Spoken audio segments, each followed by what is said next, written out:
जय श्री कृष्णा, राधे राधे। आप सभी भक्तों का आपके अपने YouTube चैनल श्री कृष्ण दीवानी में हार्दिक स्वागत है। आज हम सुनेंगे वैशाख महात्म्य के 15 दिन की कथा। सर्वप्रथम भगवान का स्मरण करते हुए आप सभी मेरे साथ बोलिए। शांताकारं भुजगशयनं पद्मनाभं सुरेशं विश्वधारं गगनसदृशं मेघवर्णं शुभांगं लक्ष्मीकान्तं कमलनयनं योगिभिर्दयानगमयं वंदे विष्णुं भवभयहरं सर्वलोकैकनाथं। श्री लक्ष्मीनारायण भगवान की जय। श्री राधा कृष्णाभ्याम नमो नमः। श्रुतदेव जी मिथिलापते जनक से कहते हैं कि हे राजन, जो मनुष्य अक्षय तृतीया को सूर्योदय काल में प्रातःकाल स्नान करते हैं और भगवान विष्णु की पूजा करके उनकी कथा सुनते हैं, वे मोक्ष के भागी होते हैं। जो उस दिन श्री मधुसूदन की प्रसन्नता के लिए दान करते हैं, उनका वह पुण्य कर्म भगवान की आज्ञा से अक्षय फल देता है। वैशाख मास की पवित्र तिथियों में शुक्ल पक्ष की द्वादशी समस्त पाप राशि का विनाश करने वाली है। शुक्ला द्वादशी को योग्य पात्र के लिए जो अन्न दिया जाता है, उसके एक एक दाने में कोटि कोटि ब्राह्मण भोजन करने का पुण्य होता है। शुक्ल पक्ष की एकादशी तिथि में जो भगवान विष्णु की प्रसन्नता के लिए जागरण करता है, वह जीवन मुक्त होता है। जो वैशाख की द्वादशी तिथि को तुलसी की कोमल दलों से भगवान विष्णु की पूजा करता है, वह समूचे कुल का उद्धार करके वैकुंठ लोक के अधिपति होता है। जो मनुष्य त्रयोदशी तिथि को दूध, दही, शक्कर, घी और शुद्ध मधु यानी कि शहद, इन 5 द्रव्यों से भगवान विष्णु की प्रसन्नता के लिए उनकी पूजा करता है तथा जो पंचामृत से भक्ति पूर्वक श्री हरि को स्नान कराता है, वह संपूर्ण कुल का उद्धार करके भगवान विष्णु के लोक में प्रतिष्ठित होता है। जो सायंकाल में भगवान विष्णु की प्रसन्नता के लिए शरबत देता है, वह मनुष्य अपने पुराने पाप को शीघ्र ही त्याग देता है। वैशाख शुक्ला द्वादशी को मनुष्य जो कुछ भी पुण्य करता है, वह अक्षय फल देने वाला होता है। प्राचीन काल में कश्मीर देश में देवव्रत के नाम से एक ब्राह्मण रहा करते थे। उन ब्राह्मण देवव्रत के एक सुंदर रूप वाली कन्या थी, जो कि मालिनी के नाम से प्रसिद्ध थी। उन ब्राह्मण देवव्रत ने उस कन्या का विवाह सत्यशील नामक एक बुद्धिमान द्विज के साथ कर दिया। मालिनी कुमार्ग पर चलने वाली पुंछली होकर स्वच्छंदता पूर्वक इधर उधर रहने लगी। वह केवल आभूषण धारण करने के लिए ही अपने पति का जीवन चाहती थी। उसकी हितैषणी नहीं थी। उसके घर में कामकाज करने के बहाने एक उपपति रहा करता था। सभी जाति के मनुष्य जार के रूप में उसके यहाँ ठहरते थे। वह कभी भी अपने पति की आज्ञा का पालन करने में तत्पर नहीं हुई। इसी दोष से उसके सभी अंगों में कीड़े पड़ गए, जो काल, अंतक और यम की भांति अब उसकी हड्डियों को भी छेद डालते थे। उन कीड़ों से उसकी नाक, जीवा और कानों का उच्छेद हो गया। स्तन और उंगलियां उसकी गल गई। अब उसमें पंगुता आ गई। इन सभी कलेशों से मृत्यु को प्राप्त होकर अब वह नरक की यातनाएं भोगने लगी। 1,50,000 वर्षों तक वह तांबे के भांड में रखकर जलाई गई। 100 बार उसे कुत्ते की योनि में जन्म लेना पड़ा।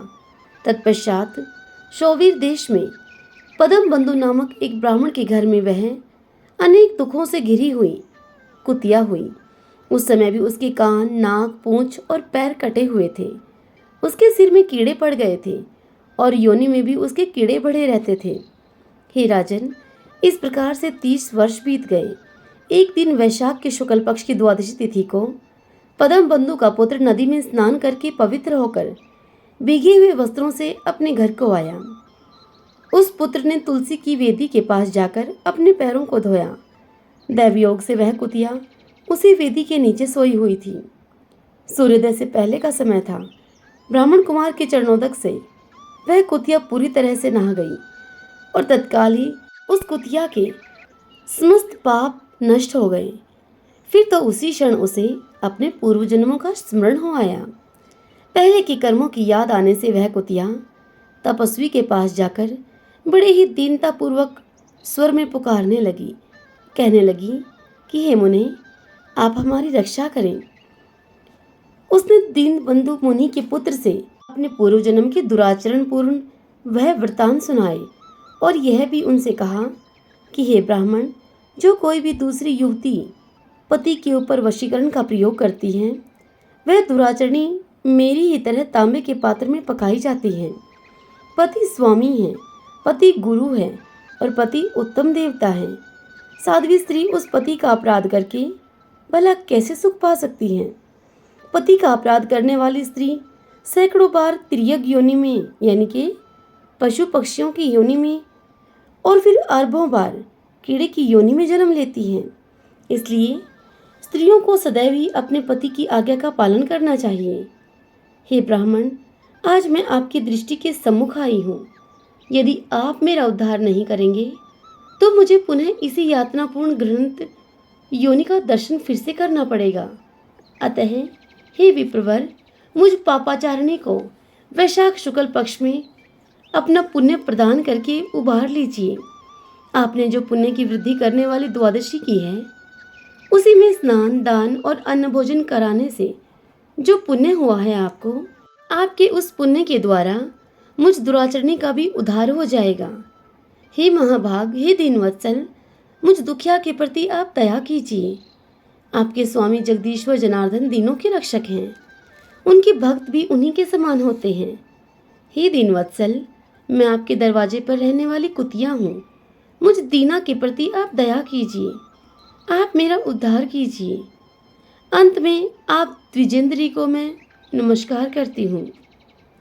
उस कुतिया का ऐसा वचन सुनकर उस मुनि के पुत्र ने उस कुतिया से कहा कि कुतिया, सब प्राणी अपने किए हुए कर्मों के ही सुख दुख रूप फलों को भोगते हैं। जैसे सांप को दिया हुआ शकरा मिश्रित दूध केवल उस सांप की विष की ही वृद्धि करता है, ठीक उसी प्रकार से पापी को दिया हुआ पुण्य भी उसके पाप में सहायक होता है। मुनि कुमार के ऐसे कहने पर वह कुतिया अब दुख में डूब गई और उसके पिता के पास जाकर बड़े ही आर्त स्वर से वह कंदन करती हुई कहने लगी। वह कुतिया मुनि पुत्र के पिता से कहने लगी, हे पदम बंधु बाबा, मैं तुम्हारे दरवाजे की कुतिया हूँ। मैंने सदा तुम्हारी जूठन खाई है। आप मेरी रक्षा करो, मुझे बचाओ। गृहस्थ महात्मा के घर पे जो पालतू जीव रहते हैं उन जीवों का उद्धार करना चाहिए। यह वेद वेत्ताओं का मत है। चांडाल, कोए, कुत्ते ये प्रतिदिन गृहस्थियों के दिए हुए टुकड़े खाते हैं, अतः उनकी दया के पात्र हैं। जो अपने ही पाले हुए रोग आदि से ग्रस्त एवं असमर्थ प्राणी का उद्धार नहीं करता वह नरक में पड़ता है। यह विद्वानों का मत है। संसार की सृष्टि करने वाले भगवान विष्णु एक को कर्ता बनाकर स्वयं ही पत्नी, पुत्र आदि के व्यास से समस्त जंतुओं का पालन करते हैं। अतः अपने पोष्य वर्ग की रक्षा करनी चाहिए। यह भगवान की आज्ञा है। दयालु होने के कारण आप मेरा उद्धार कीजिए। दुख से आतुर हुई उस कुतिया की इस बात को सुनकर अब घर में बैठा हुआ मुनि का पुत्र तुरंत ही घर से बाहर निकला। इसी समय दयानिधान पदम बंधु बाबा ने अपने पुत्र से पूछा कि यह क्या वृतांत है। तब उस पुत्र ने सब समाचार उनको कह सुनाया। उसे सुनकर पदम बंधु बाबा बोले कि बेटा, तुमने कुतिया से ऐसा वचन क्यों कहा? साधु पुरुषों के मुंह से ऐसी बात शोभा नहीं देती, उनके मुंह से ऐसी बात नहीं निकलती है। हे वत्स, देखो तो सब लोग दूसरों का उपकार करने के लिए उद्यत रहते हैं। चंद्रमा, सूर्य, वायु, रात्रि, अग्नि, जल, चंदन, वृक्ष और साधु पुरुष सदा ही दूसरों की भलाई में लगे रहते हैं। दैत्यों को महाबली जानकर महर्षि दधीचि ने देवताओं का उपकार करने के लिए दयापूर्वक उन्हें अपने शरीर की हड्डी दे दी थी। हे महाभाग पुत्र, पूर्व काल में राजा शिबी ने कबूतर के प्राण बचाने के लिए भूखे बाज को अपने शरीर का मांस दे दिया था। पहले इस पृथ्वी पर जिमोतवाहन नाम के एक राजा हो गए हैं। उन्होंने एक सर्प का प्राण बचाने के लिए महात्मा गरुड़ को अपना जीवन तक समर्पित कर दिया था। इसलिए विद्वान ब्राह्मण को दयालु होना चाहिए। क्या इंद्रदेव शुद्ध स्थान में ही वर्षा करते हैं? अशुद्ध स्थान में जल नहीं बरसाते? क्या चंद्रमा चांडालों के घर में प्रकाश नहीं करते हैं? अतः बार बार प्रार्थना करने वाली इस कुतिया का मैं अब अपने पुण्यों से उद्धार करूंगा। इस प्रकार पदम बंधु बाबा अपने पुत्र की मान्यता का निराकरण करके संकल्प करने लगे। बोले, संकल्प करते हुए कि कुतिया ले, मैंने द्वादशी का महापुण्य तुझे दे दिया। उस ब्राह्मण पदम बंधु के इतना कहते ही कुतिया ने सहसा अपने प्राचीन शरीर का त्याग कर दिया और दिव्य देह को धारण करके अब वह दिव्य वस्त्र आभूषणों से विभूषित होकर दशों दिशाओं को प्रकाशित करती हुई ब्राह्मण की आज्ञा लेकर स्वर्गलोक को चली गई। वह महान सुखों का उपभोग करके इस पृथ्वी पर भगवान नरनारायण के अंश से उर्वशी के नाम से प्रकट हुई। हरि ओम तत्सत। श्री लक्ष्मी नारायण भगवान की जय। ओम नमो भगवते वासुदेवाय।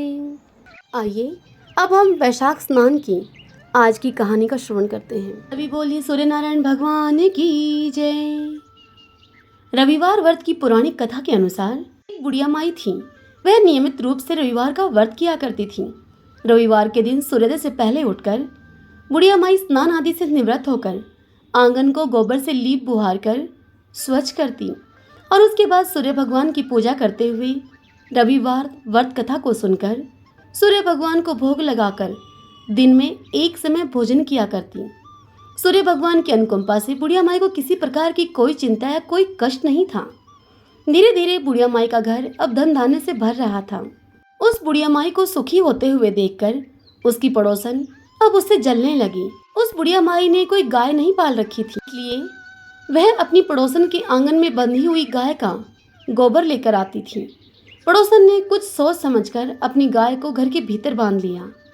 रविवार को गोबर न मिलने से बुढ़िया माई अपना आंगन नहीं लीप सकी। आंगन न लीप पाने के कारण उस बुढ़िया माई ने सूर्य भगवान को भोग भी नहीं लगाया, क्योंकि वह कुछ बना नहीं सकी। इसलिए उस दिन बुढ़िया माई ने भगवान को भोग नहीं लगाया और उस दिन वह स्वयं भी भूखी रही। अब सूर्यास्त हो चुका था। अब बुढ़िया माई भूखी ही सो गई। प्रातःकाल सूर्योदय से पूर्व उस बुढ़िया की आंख खुली तो उसने अपने घर के आंगन में सुंदर गाय और बछड़े को बंधा हुआ पाया। यह देखकर बुढ़िया माई बड़ी ही हैरान हो गई। गाय को आंगन में बांधकर उसने जल्दी से उसे चारा लाकर खिलाया। पड़ोसन ने उस बुढ़िया के आंगन में बंधी हुई उस सुंदर गाय और बछड़े को देखा तो पड़ोसन उससे और अधिक जलने लगी। तभी गाय ने सोने का गोबर कर दिया। गोबर को देखते ही पड़ोसन की आंखें फटी रह गईं। पड़ोसन ने उस बुढ़िया को आसपास न पाकर तुरंत ही उस सोने के गोबर को वहां से उठा लिया और अपने घर ले गई और अपनी गाय का गोबर उस सोने के गोबर के स्थान पर रखाई। सोने के गोबर से पड़ोसन कुछ ही दिनों में अब धनवान हो गई। गाय प्रतिदिन सूर्योदय से पूर्व सोने का गोबर किया करती थी और बुढ़िया माई के उठने के पहले ही पड़ोसन उस गोबर को उठाकर अपने घर ले जाती थी। बहुत दिनों तक ऐसे ही चलता रहा। बुढ़िया माई को सोने के गोबर के बारे में कुछ भी पता नहीं चला। बुढ़िया माई पहले की तरह ही हर रविवार को भगवान सूर्यदेव का व्रत करती रही और कथा सुनती रही। लेकिन सूर्य भगवान को जब पड़ोसन की चालाकी का पता चला तो उन्होंने तेज की आंधी चला दी। आंधी का प्रकोप देखकर बुढ़िया माई ने अपनी गाय को घर के भीतर बांध लिया। सुबह उठकर बुढ़िया माई ने सोने का गोबर देखा तो उसके आश्चर्य का ठिकाना न रहा। उस दिन के बाद बुढ़िया माई गाय को घर के भीतर ही बांधने लगी। सोने के गोबर से बुढ़िया माई अब कुछ दिन में ही बहुत धनवान हो गई। उस बुढ़िया के धनी होने से पड़ोसन अब बुरी तरह जल भुनकर राख हो गई और उसने अपने पति को समझा बुझाकर उसे उस नगर के राजा के पास भेज दिया। सुंदर गाय को देखकर राजा बड़ा ही खुश हुआ। सुबह जब राजा ने सोने का गोबर देखा तो उसके आश्चर्य का ठिकाना न रहा। उधर सूर्य भगवान को भूखे प्यासी बुढ़िया माई को इस तरह से प्रार्थना करती हुई देखकर भगवान सूर्यदेव को बुढ़िया माई पर बड़ी ही करुणा आई। उसी रात सूर्य भगवान ने राजा को स्वप्न में यह कहा।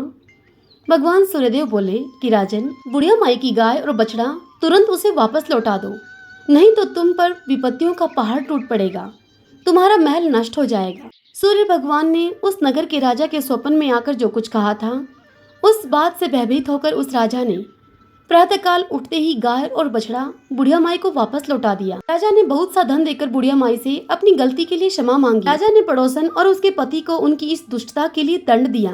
फिर राजा ने पूरे राज्य में यह घोषणा करा दी कि सभी स्त्री और पुरुष रविवार का व्रत किया करें। रविवार का व्रत करने से सभी लोगों के घर धन धान्य से अब भर गए। उस राज्य में चारों ओर खुशहाली छा गई। स्त्री पुरुष सुखी जीवन यापन करने लगे और सभी लोगों के शारीरिक कष्ट भी दूर हो गए। सभी बोली सूर्य नारायण भगवान की जय, विष्णु भगवान की जय, ओम माधवाय नमो नमः। आशा करती हूँ आज की यह कथा और महात्म्य आपको अवश्य ही पसंद आया होगा। यदि ऐसा हो तो इस वीडियो को आप लाइक करें, अपने अपनों के साथ शेयर करें और कमेंट बॉक्स में ओम नमो भगवते वासुदेवाय लिखें। आइए अब हम प्रभु संकीर्तन करते हुए इस कथा को विराम देते हैं। श्री कृष्ण गोविंद हरि मुरारी, हे नाथ नारायण वासुदेव। श्री कृष्ण गोविंद हरि मुरारी, हे नाथ नारायण वासुदेव। ओम नमो भगवते वासुदेवाय। जय श्री कृष्ण। राधे राधे।